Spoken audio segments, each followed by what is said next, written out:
Hare Krishna, Hare Hare Krishna. Krishna. We'll go ahead and get started with the book reading. Om Ajnanatimirandasya Jnananjana Chakshurunmilitam Yena Tasmai Shri Gurave Namaha. Shri Chaitanya Manopishtam Stapitam Yena. Hare Krishna. Continuing to read from Srila Prabhupada Lilamrita. The new Calcutta business enjoyed an early success, but Abhay didn't have his heart in it. It was a duty he had to do it to maintain his family. His new acquaintances in Calcutta found him to be a devotee of God at heart, a businessman, a family man, but more concerned with writing and preaching than with business and family. Chandi Mukherjee, a neighbor from nearby Bihari Street, he was interested only in devotional activities and he did his business only to maintain the family. He didn't seem interested in the profit motive, in accumulating money or becoming a rich man. Charan Mukherjee, Abhay's next door neighbor. Abhay Charandev was always a patient listener to every illogical argument that anybody, including myself, would bring to him. Not knowing philosophy, I would illogically present so many arguments, and Mr. Day would always very patiently listen. Nothing agitated him. He was always very calm, and he taught me about God. He would speak only of Krishna. He was translating the Gita and was maintaining his business. Neighbors would often see him sitting on his cot in the front room. He would read his spiritual master's books and sometimes recite the Sanskrit slokas out loud. He liked to discuss philosophy with anyone who came by. His family keeping mostly upstairs, Abhay would sit alone in the downstairs front room, dressed in dhoti and kurta, or sometimes a dhoti and only a vest. Often he would be at his writing, while outside the door, his children played with the children of the Ganguly family who lived in the rear apartment of the same building. The neighbors lived openly in a kind of joint neighborhood family, and Abhay talked freely with the other neighbors, but of Vaishnava philosophy and only rare of business. Mr. Ganguly found Abhay's speech scholastic and always very philosophical. Abhay was absorbed in the philosophy of Krishna consciousness, and even in brief conversations, he would refer to Lord Krishna and Bhagavad Gita's description of Lord Krishna as the basis of both material and spiritual worlds. While working in his laboratory or receiving a delivery of empty bottles from the Muslim bottle merchant or going out to sell his medicine, he would be talking or thinking about God. In those days, for a person in Calcutta to be interested in God consciousness was not so unusual. Abhay found even a man like Abdullah, the Muslim bottle merchant, to be very religious. One day, Abhay asked Abdullah, who had once been very poor but had become rich by his business, "Now you have got money, so how are you going to use your money?" The bottle merchant replied, "My dear sir, I have an intention to construct a mosque." Meanwhile, the war of the Gaudiya Mutt raged on. Both factions were ill motivated and both deviated from the instructions of the spiritual master.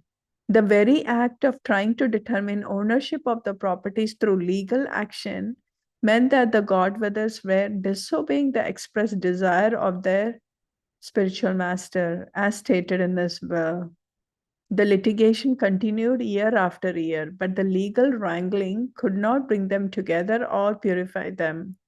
One court ruled in favor of Ananta Vasudeva, but then a higher court awarded 2/3 of the Matha's properties to Kunja Vihari and 1/3 to Vasudeva.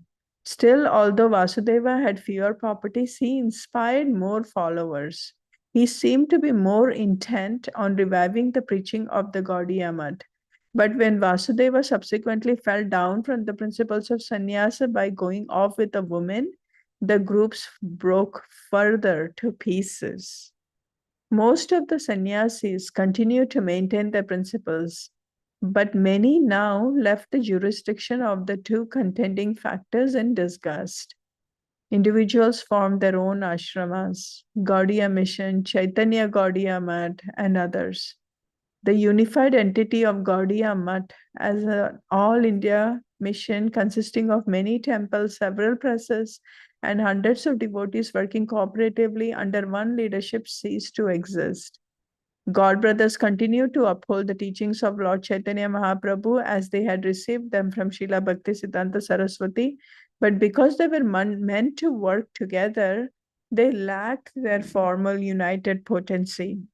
Illustrations of proprietorship and prestige had superseded the spiritual master's order, and Srila Bhaktisiddhanta's cause, a worldwide movement for propagating Lord Chaitanya's teachings, collapsed. Wherever Abhay went, he seemed to attract the company of his god brothers.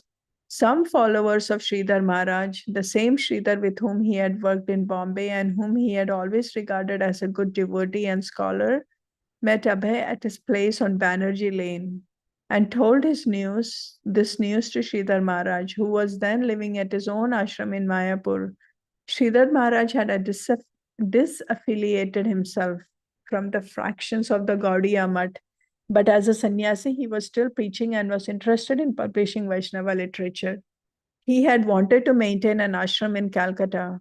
For 20 rupees a month, he rented from Abhay the 4 rooms on the second floor of number 7, above Abhay's chemical laboratory. Now, whenever they came to Calcutta, Sridhar Maharaj, Puri Maharaj, and Bhakti Saranga Maharaj based themselves there, staying in small separate rooms. It became a regular ashram for sannyasis and brahmacharis, and Sridhar Maharaj put a sign out front, Devananda Saraswati Math. Sridhar Maharaj's establishment of a math in Mayapur with a branch in Calcutta was his response to the Gaudiya Math's split. Like other sannyasis, he had been initiating disciples and preaching, not waiting for the outcome of the litigation, with its continued appeals and counterclaims. Abhay was glad to encourage Sridhar Maharaj and others who joined him at his little ashrama.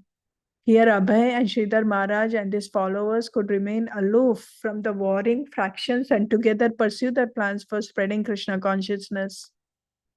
The sannyasis cooked in their separate kitchen, performed their puja, and held morning and evening kirtans and lectures. Abhay remained with his family, taking his own meals and performing his own puja, but he often went to discuss Srimad Bhagavatam with Sridhar Maharaj. From his roof, Abhay could see the towering steeple of his spiritual master's building, the Gaudiya Math of Bagh Bazaar, its ownership now contested by bitter factions. Abhay would often accompany Sridhar Maharaj and his assistants at preaching programs, where he would play the mridanga.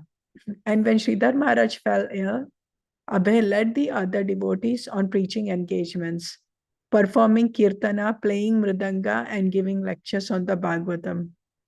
Sridhar Maharaj, we did not see Abhay as working very hard for making money, nor did he seem very rich or to have a lot of liquid funds. He was attracted more to the spiritual side of affairs than to his family affairs. He never discussed business prospects with me, whether the business was up or down, or whether he was planning to do this or that. Monetarily, he did not have sufficient funds for giving any to the mission. Abhay began to think seriously about writing Vaishnava literature. His spiritual master had seemed very pleased and had told the editor of the Harmonist, whatever he writes, publish it. Business profits, he could somehow expand them, could go from printing books in English, as his spiritual master had said. If you ever get money, print books. Certainly, the Gaudiya Math was not going to do it. Kunjavihari had sold Bhakti Siddhanta's printing presses to offset his legal expenses. No, Abhay would have to continue on his own, maintaining his business and simultaneously trying to write and publish. And that was also the prescription of Srila Bhakti Siddhanta.